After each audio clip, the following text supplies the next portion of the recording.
ये है मस्तराम मस्ती में आग लगे बस्ती में। रुपया किस देश का गिरता है? जिस देश का रुपया गिरता है उस देश के प्रधानमंत्री की साख गिरती है। अब साख ऐसी गिर रही है कि वो लोहड़ी मना रहे हैं, रुपया गिरता जा रहा है, कोई चिंता नहीं। धर्म के चक्कर में धर्म धर्म धर्म, अरे भैया धर्म तो तब भी तुम्हारा पूरा हो जाएगा जब तुम किसी भूखे को रोटी खिला दोगे। अरे इन्हें क्या पता है 2014 के बाद आजाद होने वाले लोग, 10 साल का बच्चा दिमाग कितना होता है, 10 साल के जितना। अभी ये बच्चे हैं, अभी ये बड़े नहीं हुए हैं, अभी ये उसी अंधभक्ति में जी रहे हैं। बीजेपी की गोबर मानसिकता, जिसे मैं साफ साफ कहता हूँ, गोबर मानसिकता का एक सवाल, एक उदाहरण कि मुगल मतलब मुसलमान, मुगल इनके दिमाग, सुनो एक मिनट, इनके दिमाग में सुनने दो। भारत से लेकर पेशावर तक आपने देखा हो किस तरीके से लोग फांसी के फंदे पर लटके, उन लोगों का अपमान करने का काम भारतीय जनता पार्टी लगातार करती है। सरफरोशी की तमन्ना अब हमारे दिल में है, देखना है जोर कितना तुम्हारे बाजुओं में, बाजू है कातिल में है। राम मंदिर की प्राण प्रतिष्ठा से हमें आजादी मिली। भाई कौन सा लॉजिक है यार? तुमने हजारों लाखों जिन्होंने अपने सीने पे गोलियां खाई, फांसी के फंदे चूमे, उनकी सबकी प्रतिष्ठा 1 मिनट में तुमने धूमिल कर दी। 2014 की बात है, 2014 के बाद ही तो आजाद हुआ। कंगना जी ने कहा ये बात, और ये लाल किला, ताजमहल, कुतुब मीनार, हुमायूं टोल सब मोदी जी ने बनाया है। हम कम मना कर रहे हैं, अपने पुरखे जो है ना, उन्हीं के ऊपर इन्होंने उंगली उठा दी है। इनके पुरखे बेचारे महामूर्ख थे, इनके पुरखे सोए हुए थे, इनके पुरखे जागे हुए नहीं थे।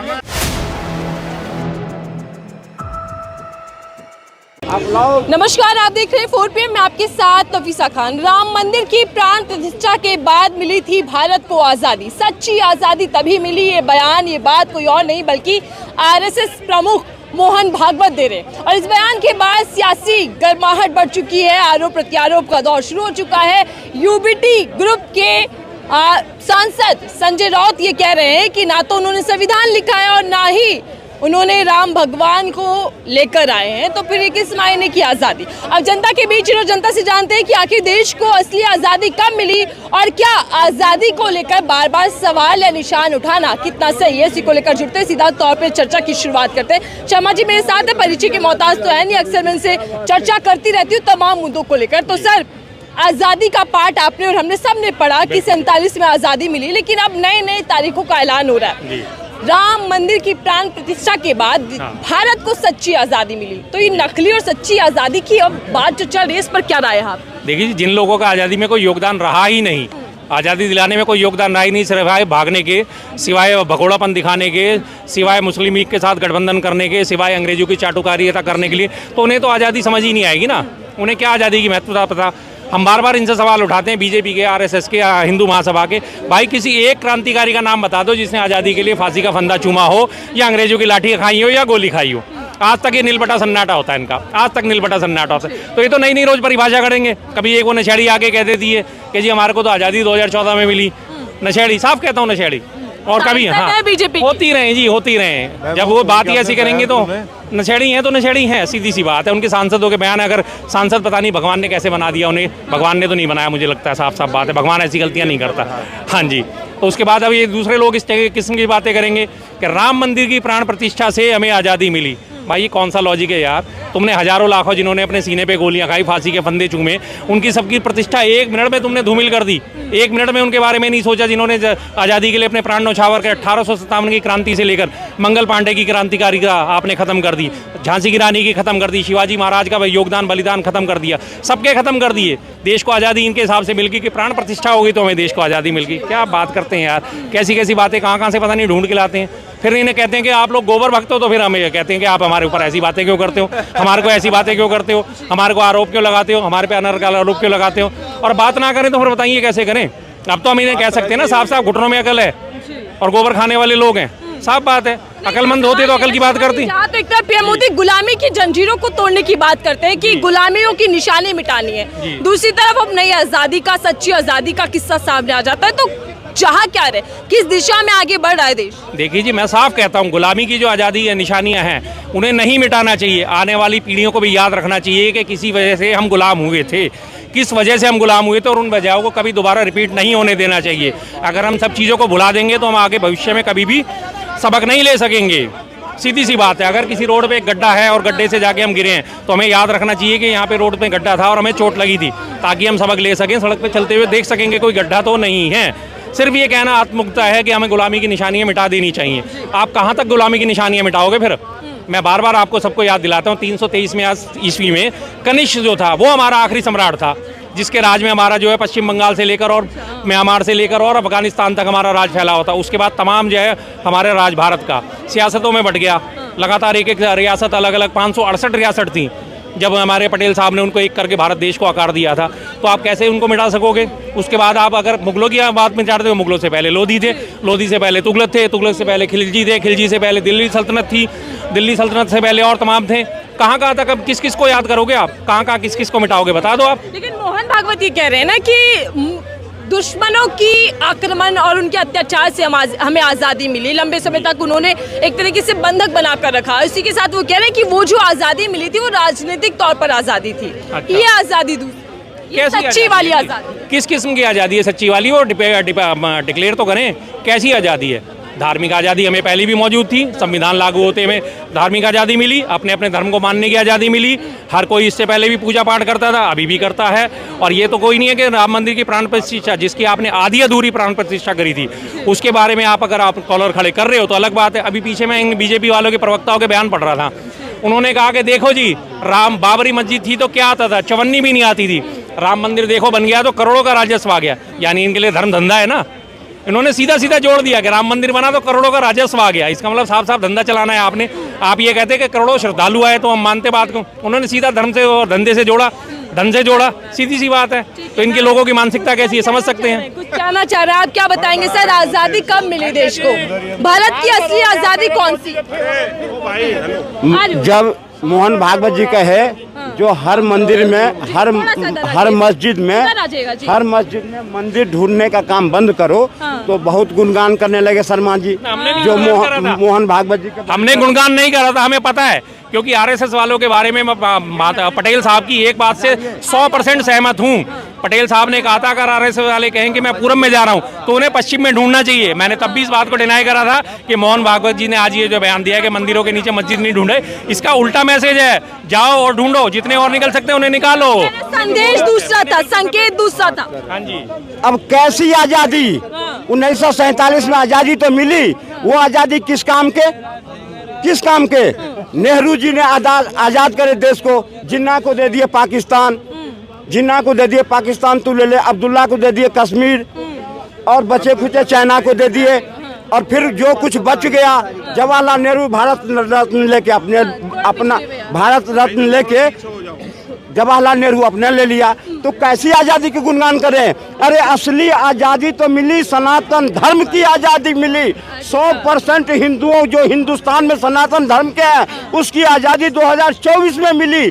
अगर नरेंद्र मोदी केंद्र में नहीं होता, उत्तर प्रदेश में योगी नहीं होता, तो क्या राम मंदिर बन जाता? बनता कभी? शर्मा जी देंगे जवाब। ये 24 आजादी राम मंदिर के बाद मिली, सनातनियों को आजादी राम मंदिर के बाद मिली। मैं जवाब ले ले तो उसके बाद। अब आप ये बताइए, मैं इन्हीं से पूछना चाह रहा हूँ, ये अभी कुंभ मेला चल रहा है, महाकुंभ है, कितने सालों से चलता आ रहा है? कितने सालों से चलता आ रहा है? क्या ये योगी जी के आने से पहले क्या कुंभ मेले का आयोजन नहीं होता था? क्या मोदी जी के आने? एक मिनट भाई साहब, एक मिनट सुन, बीच में मत बोल रहा, मैं आपकी बात बिल्कुल सुनता हूँ, बड़े ध्यान से सुनता हूँ। हाँ जी, मोदी जी के आने से पहले, नहीं मैं नहीं बौखलाया, मैं आपको जवाब दे रहा हूँ। मोदी जी के आने से पहले क्या हम दिवाली नहीं मनाते थे? क्या हम कुंभ मेले का आयोजन नहीं करते थे? क्या हम अपनी होली नहीं मनाते थे? हमारा कौन सा ऐसा तीज त्योहार था जिसपे हमारे पे बंदिश थी मनाने को? ये बता दीजिए, कोई सा एक त्योहार ऐसा उठा के बता दीजिए कि ये त्योहार हम नहीं मना सकते थे और ये त्योहार मोदी जी के आने के बाद मना है या योगी जी के आने के बाद मना है। इससे पहले क्या हमें धार्मिक आजादी नहीं थी? आपने हमेशा पूजा करी है नहीं करी? आप हमेशा तिलक लगा के आते हो नहीं आते? मरकट वाले बाबा का मंदिर कितने सालों से है? लगातार श्रद्धालु यहाँ पे आ रहे हैं नहीं आ रहे? बालाजी महाराज जाते हैं नहीं जाते? आज मंगलवार है इसलिए मैं उनकी बात कर रहा हूँ। बालाजी महाराज जाते हैं, सालासर बालाजी जाते हैं, मेहंदीपुर बालाजी जाते हैं नहीं जाते? तमिलनाडु के सारे तमाम मंदिरों में कौन सा रोक लगी हुई थी भाई साहब? तिरुपति बालाजी पे जाने को किसको रोक थी? कौन सी जगह मुझे बता दीजिए कि यहाँ पे बैन था। अब बैन कब हुआ है? जब मोदी जी ने शासन संभाला है 2019 के बाद से। आज 2025 आ गया है, 6 साल होने को आ रहे हैं। आप बता दीजिए कैलाश मानसरोवर की यात्रा हो रही है? नहीं हो पा रही। आपके मोदी जी के 56 इंच का सीना है, ना कोई चीन से आया है ना कोई घुसा है, तो चीन ने उस बात को पकड़ लिया। अब वो ना किसी को आने दे रहा है ना घुसने दे रहा है। 6 साल से कैलाश मानसरोवर का वीजा बैन है या नहीं है, ये बता दीजिए सिर्फ मुझे। अब बताइए कि धार्मिक आजादी है या नहीं है। सवाल पूछे जवाब तो सुन ले। मनाते थे सनातनियों ने, लेकिन जब भी कोई होता था सनातन का धर्म का बात, पत्थर चलाए जाते थे, उस पर रोरे मारे जाते थे, लोग दबे कुचले सनातन के लोग थे, और एक कांग्रेस एक शब्द नहीं बोलती थी। आज अगर सनातन पर कोई है तो एक पत्थर दे। कुंभ पहले भी मिलता था, लेकिन उसका चेयरमैन होता था आजम खान, उस तरह से व्यवस्था नहीं होती थी। आज कुंभ के देखो वर्ल्ड के लोग आ रहे हैं, अमेरिका के आ रहे हैं, जापान का आ रहे हैं, और दर्द किसको हो रहा है? शर्मा जी को हो रहा है, इनके गठबंधन को हो रहा है, जो आज हिंदुस्तान सनातन में कैसे हो रहा है, सनातन का युग का पदार्पण कैसे हो रहा है। तो इनको बौखलाहट है कि जब सनातन जागा है,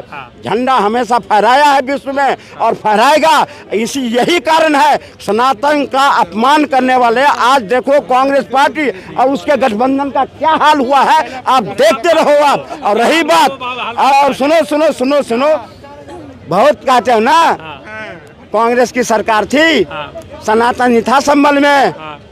कितने 209 1947 में, 1978 में 206 हिंदुओं को कत्लेआम कर दिया गया। कहाँ गई थी जवाहरलाल नेहरू की? मुंह खोली थी कांग्रेस ने। आप बात करते हो, आप क्या भारतीय जनता पार्टी तो क्या भारतीय जनता पार्टी हमेशा अपमान करने वाले को सनातन नजर आ रहा है। ठीक है, तो क्या भारतीय जनता पार्टी बदले की राजनीति कर रही है?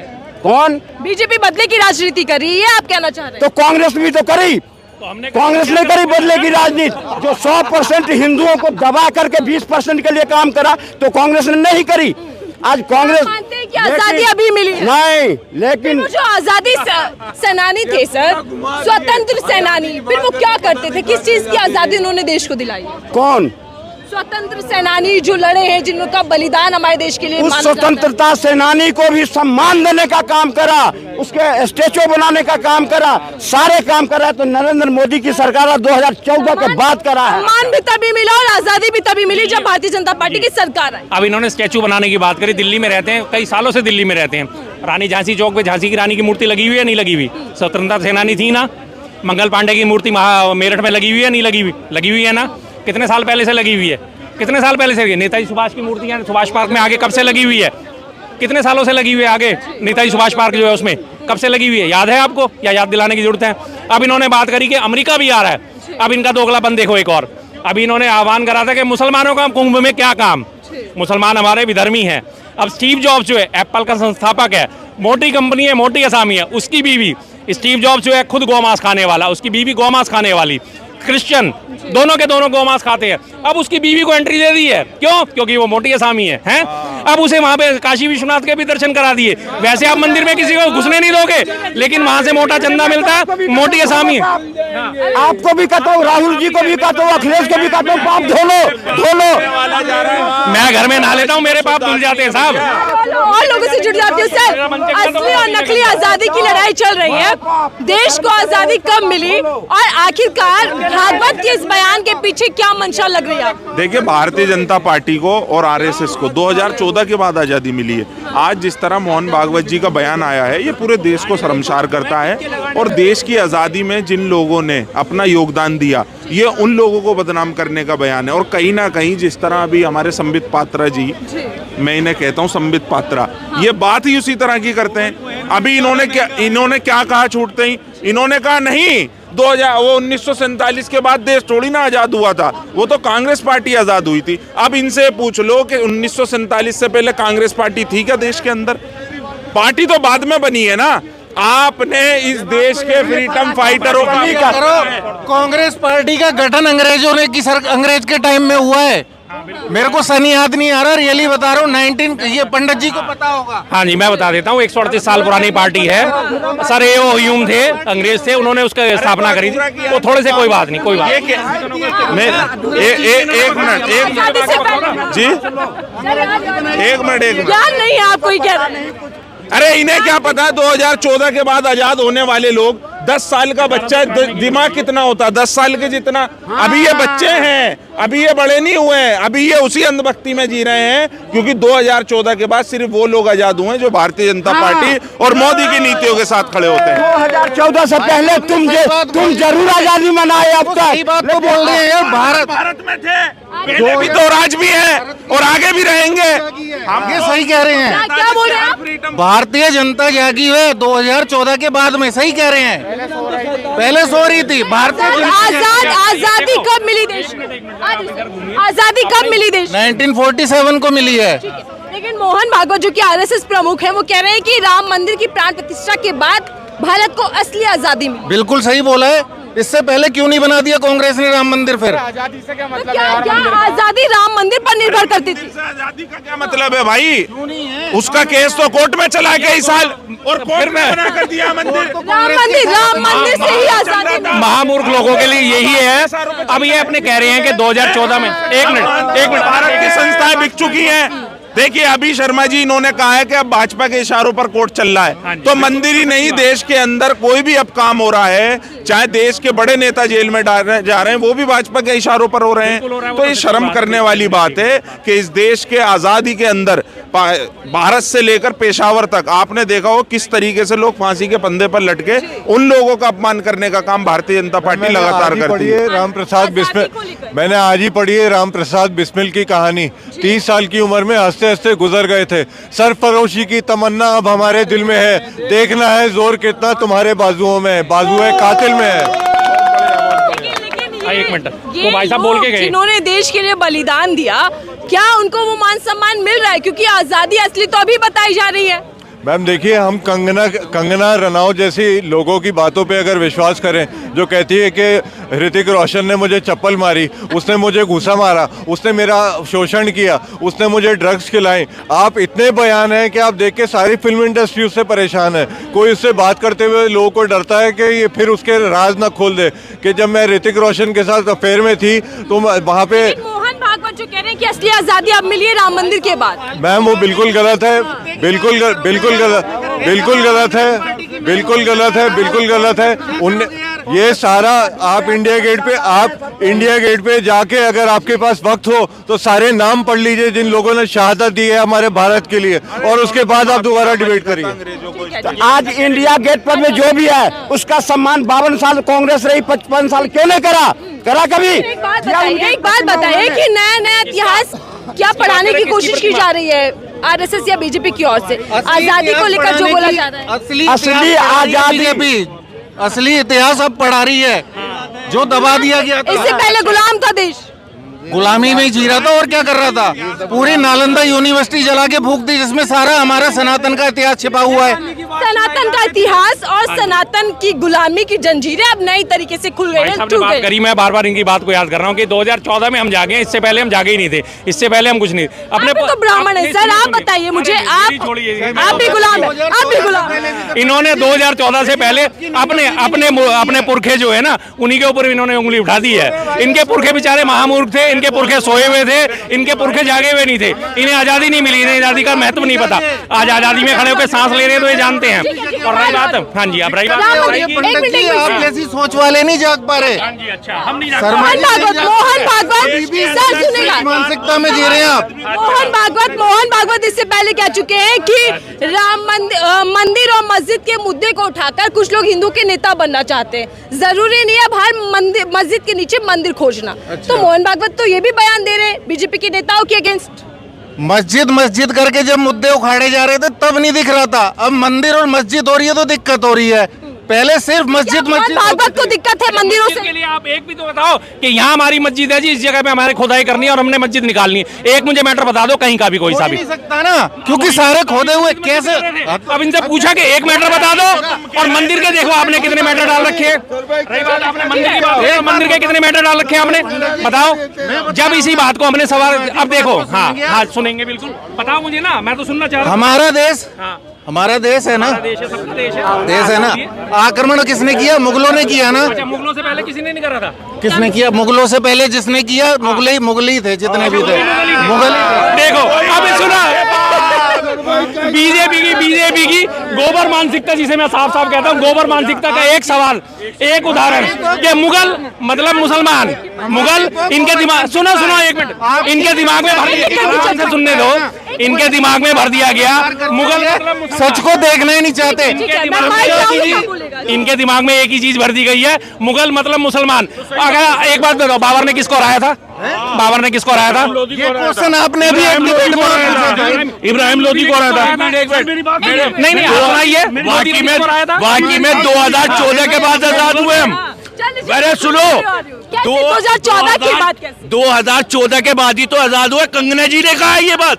और ये लाल किला, ताजमहल, कुतुब मीनार, हुमायूं टोन सब मोदी जी ने बनाया है। हम कम मना कर रहे हैं, हम कम मना कर रहे हैं। आप खड़े झूठ बोल रहे हैं। झूठ बोल रहा है तो आप कौन सा सच बोल रही हैं? मतलब हम मोहन भागवत कह रहे हैं कि राम मंदिर की प्राण प्रतिष्ठा के बाद देश को असली आजादी मिली है। आपको ये नहीं पता चांदनी चौक भी 2014 के बाद बना है। ये लाल किले के सामने जो सड़कें क्यों गिरी है ना, ये जो मंदिर बना है, ताजमहल बनाया है और सामने गुरुद्वारा, फतेहपुरी मस्जिद, सब 2014 में बनी है। वरना इसके दावा हमारे शर्मा जी से पूछ लो। हमारे बस बाकी ये सब बने हैं, ये सब 2014 के बाद बनाए थे। ये सब बेचारे 10-10 साल के 11-11 सुनो, एक बार सुनो, जो राम को लाए हम उसको लाएंगे। मोदी जी ने कहा मैं भगवान हूँ, हम भगवान, मैं इंसान हूँ, मैं गलतियाँ हो जाती है मुझसे। कब बोला? ये बोला भगवान तो इंसान बन गए, बन गए भगवान है। हम तो मोदी के भक्त बड़े सकते हैं। ठीक है, जो सुन ले, जो हिंदू सुन ले, जो हिंदू हमारे भगवान है, भगवान है, मानना पड़ेगा, मानना पड़ेगा, मानना पड़ेगा। राम को कौन लाया है? मोदी जी लाए। हाँ, राम को कौन लाया है? मोदी जी लाए हैं। तभी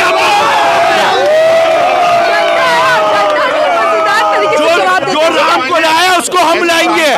ठीक है। राम मंदिर का मुद्दा क्या बार बार उठाने की कोशिश की जा रही है? मैं क्यों नहीं उठाएंगे? भगवान ने बनवाया, हमारे मोदी जी ने। क्यों हार? भगवान ने बनवाया, मोदी जी ने।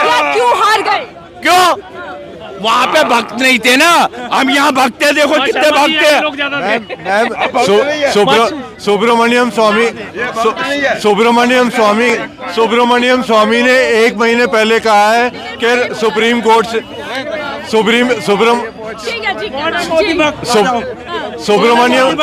सुब्रमण्यम स्वामी ने 1 महीने पहले कहा है कि राम मंदिर बनाने में मेरी भूमिका 95% है और सारा श्रेय जो है वो मोदी जी ले गए। ये सुब्रमण्यम स्वामी ने कहा है कि मैंने राम मंदिर बनवाया है और सारा क्रेडिट मोदी जी को ले गए और मुझे बुलाया तक भगवान थे मोदी जी। इस आजादी का क्रेडिट किसको? चर्चा करने दीजिएगा, चर्चा करने दीजिए। अगर आजादी राम मंदिर के बाद मिली है तो फिर इस आजादी के अंदर किसको क्रेडिट आप देंगे? हिंदुस्तान के जिन लोगों ने देखा है, सोचा है, समझा है, वो बार बार सरकार को चुन रहा है। क्यों? उसने इस आजादी को महसूस किया है और जिसने कांग्रेस की देखा है समय, वो कांग्रेस को निगट कर लिया। इसी को आजादी कहते हैं। आजादी की परिभाषा आखिरी सवाल ले रही है मैडम। सुनो, सरकार को नहीं चुन रहा है, सरकार को नहीं चुन रहा है, जो धांधलीबाजी वो चुन रही है, सरकार नहीं चुन रही। आखिरी सवाल ले रही हूँ शर्मा जी से। शर्मा जी, पहले संविधान को लेकर, फिर गांधी जी को लेकर और उसके बाद हमने देखा अम्बेडकर जी को लेकर सवाल उठते रहते हैं। कई बार उनका अपमान किया गया है, लेकिन अब आजादी के ऊपर हमला बोला गया। क्या कुछ कहेंगे? राजनीतिक तौर पर इसकी मंशा क्या है? किसको संकेत देने की कोशिश यहाँ मोहन भागवत कर रहे हैं? मोहन भागवत जी सीधा अपनी सारी पार्टी को संदेश देने की कोशिश कर रहे हैं। मनुस्मृति लागू करना चाहते हैं, संविधान को दरकिनार करना चाहते हैं और जैसे जो 1 नेशन 1 इलेक्शन लेके आ रहे थे, उससे उन सब चीज़ों को लागू करके ये चाहते हैं बस हमारा राज हो और हमारे सामने बोलने वाला कोई ना बचे। लोकतंत्र को हम कुचलें, कोई ना पूछे। कैसे कुचला, कोई ना पूछे। क्या हम सवाल उठाते हैं, कोई ना पूछे। धर्म के चक्कर में धर्म। अरे भैया, धर्म तो तब भी तुम्हारा पूरा हो जाएगा जब तुम किसी भूखे को रोटी खिला दोगे। धर्म तो तब भी पूरा हो जाएगा। तुम्हारी धार्मिक आज़ादी आज तक, मैं लगातार इन सबसे पूछता हूँ, आज तक आपको किसी ने पूजा करने से रोका? आज तक आप यहाँ चांदनी चौक में मंदिर में आते हो, आज तक कोई एक ऐसा इंसिडेंट बता दो कि हम अंदर घुस रहे थे और आपको रोक दिया। लेकिन उनका लास्ट एंड फाइनल वही है, जब हारने लगते हैं तभी धर्म को बीच में ले आते हैं, जब हारने लगते हैं, जहाँ हारने लगते हैं वहीं उनका धर्म की मंशा उनकी स्पष्ट हो जाती है। तो क्या धार्मिक भावनाओं को उलझाकर बेवकूफ बनाया जा रहा है? बिल्कुल बिल्कुल। पिछले साल आपको सोचने लगे कि हमें आजादी तो अभी मिली है। ये इन जैसे लोग सोचते हैं ना, इनके दिमाग को आज़ादी तो अभी भी नहीं मिली। इनके दिमाग को आज़ादी अगर मिल गई होती तो आज ये सोचते कि ये देखो, आज मैं एक ही चीज दिखाता हूँ, अभी हमारे प्रधानमंत्री मोदी जी आज अगर आजादी दिखाए होते, आजादी पर अमल करे होते तो कांग्रेस की दुर्दशा होती। मस्तराम मस्ती में आग लगे बस्ती में। सबसे ऊपर आप फोटो देखिए, मोदी जी अपनी लोहड़ी मना रहे हैं और नीचे क्या देखिए, रुपया सर्वकालिक निचले स्तर पर। ये है मस्तराम मस्ती में आग लगे बस्ती में। रुपया किस देश का गिरता है? जिस देश का रुपया गिरता है उस देश के प्रधानमंत्री की साख गिरती है। अब साख ऐसी गिर रही है कि वो लोहड़ी मना रहे हैं, रुपया गिरता जा रहा है, गिरता रहा, कोई चिंता नहीं। भक्त है ना, सारे वोट देने के लिए भक्त है ना। जनता मेरे साथ जनता से जान रही थी कि आखिरकार मोहन भागवत के बयान को लेकर वो क्या सोचते हैं, देश को आजादी कब मिली और इस बयान के पीछे राजनीतिक मंशा क्या है। हालांकि इस बयान को लेकर विवाद छिड़ चुका है। लगातार विपक्षी दल मोहन भागवत को घेर रहे और सवाल उठा रहे हैं कि मंशा क्या ये है कि वो संविधान को मिटाना चाहते हैं और एक नया इतिहास बनाना चाहते हैं। आपकी राय क्या है इस बयान को लेकर, जरूर बताइएगा। देखते रहिए 4PM, मैं आपके साथ नफीसा खान।